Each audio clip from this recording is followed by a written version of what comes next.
you guys step between the lines for you and Gonzalez, just getting a chance to go one of the best receivers in the league versus one of the best corners in the league?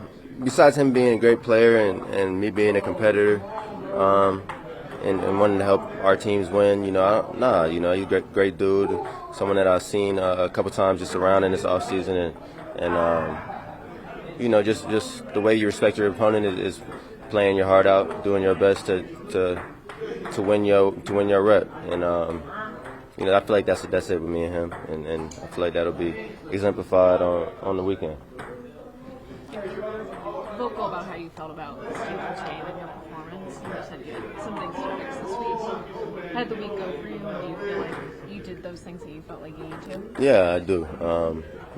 I feel like step one of being better and playing the way you want to is being conscious and self-aware of what you did to put yourself in that position the week previous. So then that's where it all started, watching the film and being intentional in practice. So just catching the ball away from my body, doing those type of things. I think I did a really good job of that this week. I feel, as confident as I felt all year. And now it's just about going out there and making sure it translates to Sunday, which I'm confident it will. There was a report, Garrett, before the game that after the Jets had acquired Davante, teams had called the Jets about acquiring you via trade. And the Jets said, no, I'm not trading him. But was that on your mind at all? I mean, you're human. I don't know if you crossed your plate or if you saw it or anything like that, if it weighed on you. No, I wouldn't say it weighed on me at all. I wouldn't think about it during the game. I'm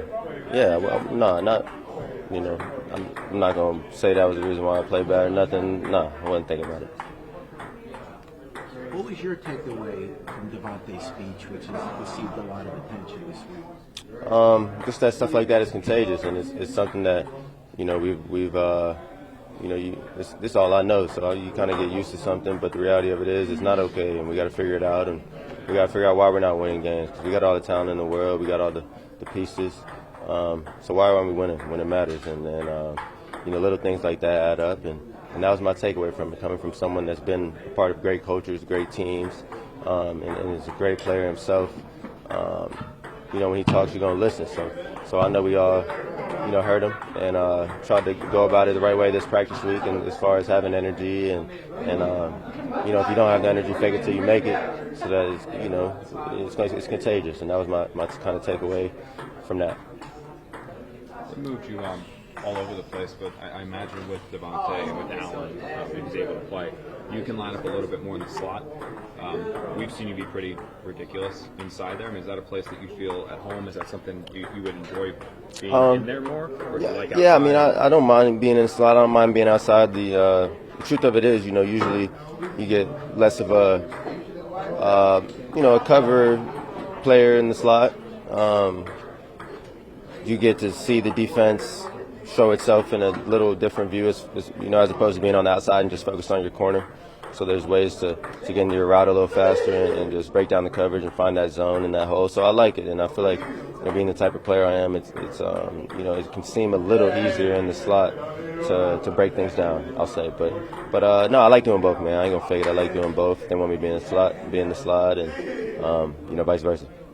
When you're in the slot, can you get quick wins that are right in the quarterback's wheelhouse, meaning right in front of him? Is that an aspect of it that's positive, where you're doing it right in front of him?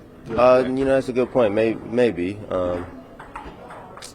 Maybe that is something that goes into it. But I think the reality of it, you got to make some tough catches when you're in the slot. All of a sudden, you're over the middle of the field. Got those big, the big backers and the stack monsters that you got to deal with a little more, and that's what comes with it. But you are right in that sight line of the quarterback. So, yeah. Do you remember the feeling walking out of the stadium after beating these guys a month ago? And your team was riding pretty high right then. Yeah. Can you get back to that with a win Sunday, you think? You gotta start somewhere, and this is who our next opponent is. So we gotta go out and do what we gotta do. I mean, if we want to get on the streak, we want to get on, and if we're gonna do it, it starts this weekend. So, we got the Patriots, and we gotta handle our business. Feel good having DJ and Michael back out there with you? Yeah, most definitely. It's always great to have those two guys. Have our group together.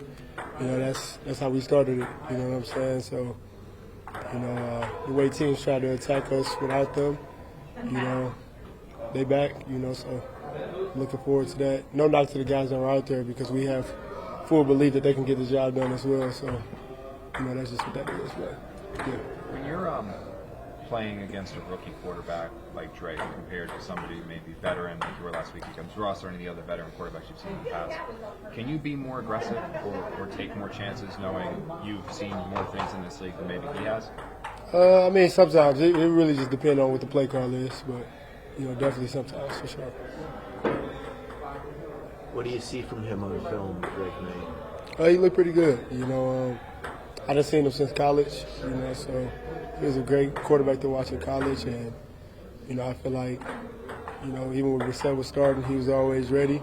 So it's always good when you see young guys come into the league and they get that chance. So it's going to be a great opportunity to go against him, compete against him for sure. It seems like that offense has opened up quite a bit more since he went in under center. I mean, they started, they struggled against the Jaguars later, but they started fast there a week before. I think he threw 3 touchdowns or something like that. So can you tell the offense is maybe the explosiveness is amped up a little bit?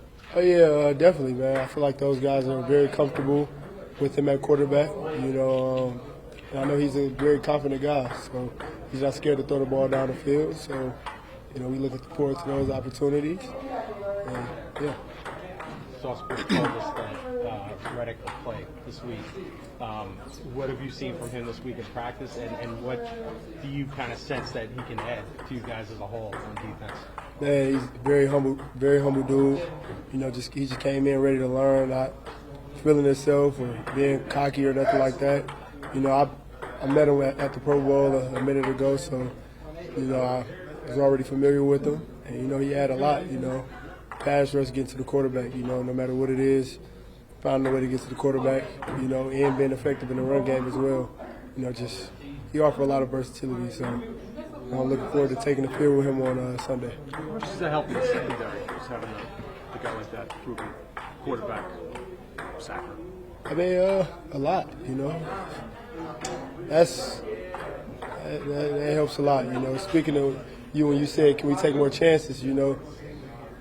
If you look around the league, you got some teams who corners they take more chances because they feel like their guys gonna get home. And we have our times that we do that as well in terms of taking chances, but add depth to our guys that we have on the D line already.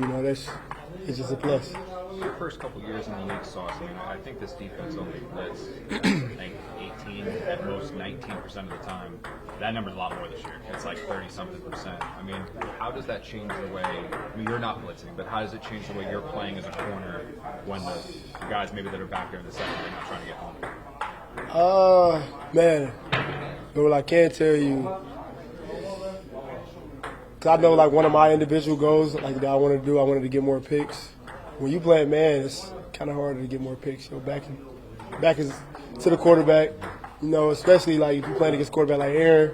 Aaron literally just going to throw the ball at the back of your head. What's the worst that can happen? Breakup, PI, something like that. Man, it's just a hard. And then the way teams trying to scheme us, runaways, and they just running away from it. So, it's definitely a lot harder to get picks, but it's just one of those things where it's hey, we got to stop our man from catching the ball. That's the thought process. So when you add then theoretically someone like Haason, you put him next to McDonald on the other side of McDonald, who's got I think second in the league in sacks. Quinn, obviously we all know what he can do. Should this theoretically allow you guys to get back to playing how you have been the first 2-3 years of your career? Yeah.